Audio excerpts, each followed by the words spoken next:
Gue juga sempat kasak-kusuk nih, tanya sana, tanya sini gitu kan. Dan mereka bilang bahwa wah ini sebenarnya latar belakang persoalan ini itu adalah rebutan tambang. Ketua Umum PBNU itu menjabat sebagai direktur utama.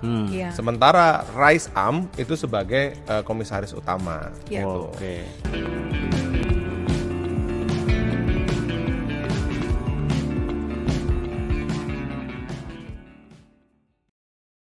Sehubungan dengan itu, perkenankan kami menyampaikan beberapa hal berikut.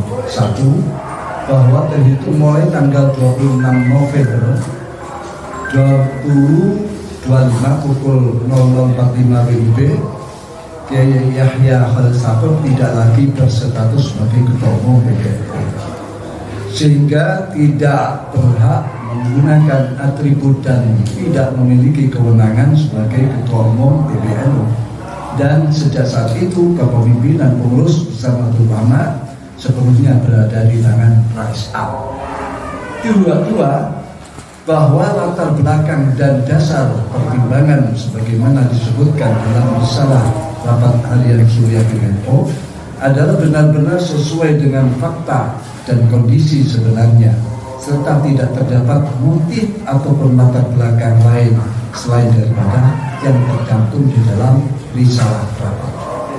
Tiga, bahwa untuk memastikan berjalannya roda organisasi secara normal, maka akan dilaksanakan rapat pleno atau muktamar dalam waktu segera. Empat, setelah mencermati dinamika di masyarakat, termasuk berbagai informasi dan opini di media arus utama dan media sosial, kami memberikan perhatian secara khusus selanjutnya untuk mendapatkan kesahihan dari berbagai informasi tersebut. Kami akan menugaskan tim pencari fakta untuk melakukan investigasi secara utuh dan mendalam terhadap berbagai informasi yang berkembang di tengah-tengah masyarakat. Saya sama sekali tidak terbersit pikiran untuk mundur, karena saya mendapatkan amanat dari muktamar ini untuk 5 tahun. Ada muktamar 34 yang lalu, saya mendapatkan mandat 5 tahun dan akan saya jalani selama 5 tahun. Insya Allah saya sanggup. Maka saya sama sekali tidak terbersit pikiran untuk mundur. Konflik panas kembali mengguncang tubuh pengurus besar Nahdlatul Ulama. Dari isu audit, kedekatan internasional, sampai dugaan rebutan tambang bernilai ratusan miliar. Apa sebenarnya yang sedang terjadi? Dalam video singkat ini, kita bongkar kronologi dan kepentingan besar di balik gegeran PBNU. Bocor alus politik, kita mulai. Pekan lalu, publik dikejutkan oleh beredarnya surat dari Rais Suriah yang memberhentikan Yahya Khalil Stakuf atau Gus Yahya dari jabatan Ketua Umum PBNU. Dari kubu Yahya langsung ditepis. Tidak semudah itu, ada mekanisme muktamar untuk memberhentikan Ketua Umum, bukan hanya lewat surat edaran. Mereka menyebut, nggak bisa saling pecat. Rais Suriah membawa 2 alasan besar. Pertama, kedekatan Yahya dengan tokoh-tokoh Israel dan Amerika, termasuk undangan kepada Peter Berkowitz yang ramai karena dianggap bertentangan dengan sikap politik luar negeri Indonesia yang pro-Palestina.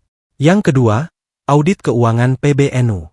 Audit yang dipesan oleh Reza M. dan Sekjen PBNU menemukan dugaan transaksi tidak pruden. Ada angka besar yang disorot, 51,7 miliar rupiah dana R20 yang belum lengkap pertanggungjawabannya, serta transaksi-transaksi lain yang disebut mencurigakan. Nama lain yang naik ke permukaan adalah Holland Taylor, penasihat internasional Gus Yahya, orang Amerika yang dikenal dekat dengan jaringan Barat sejak era Gus Dur. Ia dianggap membuka jalur internasional, tapi juga memicu kontroversi karena dianggap terlalu banyak memasukkan tokoh-tokoh Amerika dalam agenda NU. Yang menarik setelah ditelusuri, berbagai narasumber menyebut, akar masalah sebenarnya bukan audit, bukan Israel, tapi tambang. GGT gara-gara tambang. Sejak 2021, Jokowi membuka jalan agar ormas keagamaan bisa mendapatkan konsesi tambang. NU mendapat jatah tambang ex-KPC milik Bakri Group. Untuk mengelola tambang itu, NU mendirikan PT BUM NU Gus Yahya menjabat Direktur Utama, sementara Reisa M. menjabat Komisaris Utama. Yang menarik, 99% saham perusahaan dimiliki Koperasi NU, dan ketua koperasi itu juga Gus Yahya. Artinya keputusan penuh ada di tangan ketua umum. Sejak awal 2025, BUM NU menjalin komitmen dengan satu investor bernama PT APN. Pengusaha di belakangnya diduga punya kedekatan dengan seorang menteri di era Jokowi dan Prabowo. Namun di tengah jalan, muncul satu pengusaha lain, disebut-sebut berkerabat dengan orang di lingkaran istana, dekat dengan Prabowo. Disinilah masalah memuncak.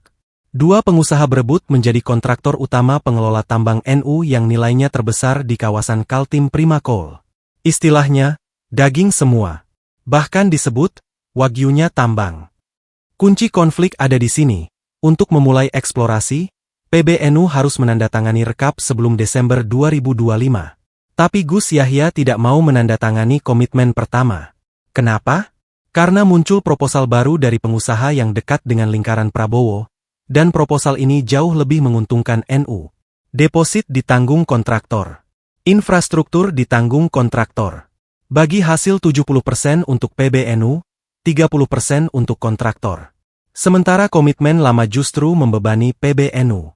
Masalah muncul ketika Sekjen PBNU dan Reisa M. menganggap Gus Yahya melanggar komitmen pertama. Sementara Yahya menyiapkan plan B, karena pemerintahan berubah, dari Jokowi ke Prabowo, dan preferensi bisnis pun berubah. Kubu Reisa M. menilai pergerakan itu tidak sesuai mekanisme. Kubu Yahya menilai keputusan harus menyesuaikan arah pemerintah. Inilah titik pecahnya. Konflik PBNU bukan sekadar surat, audit, atau isu asing. Di baliknya ada kepentingan besar bernilai ratusan miliar rupiah. Ketika zaman Pak Jokowi, itu ada seorang investor tertentu yang ditunjuk untuk mengelola tambang ini. Kekuasaan yang baru ini menghendaki yang lain. Investor yang lain. Ya, daripada kita tengkar dengan pihak pemerintah dalam soal ini, kita ikut saja gitu. Itu prinsip Gus saya. Tapi Gus Ipul punya prinsip yang lain.